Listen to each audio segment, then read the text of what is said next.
Þetta að sóp, Já, hvernig er tilfinningin eftir leikinn sem þannig?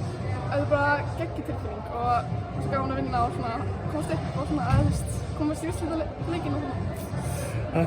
Þetta var rosa leikur, þið komist fljótt upp en svo mistuðu munna svo. Hvernig stóð þið að þið mistuðu svona nálægt ykkur undir lok leiksins?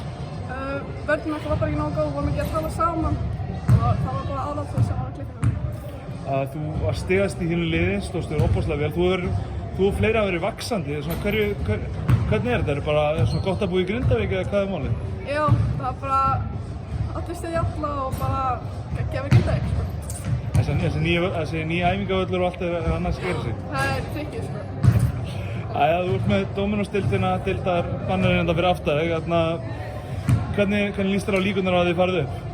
Ég meina, allt getur gerst. Ég er bara jákvæður og bara spennt að sjá hvað gerist. Geggjað, takk fyrir það.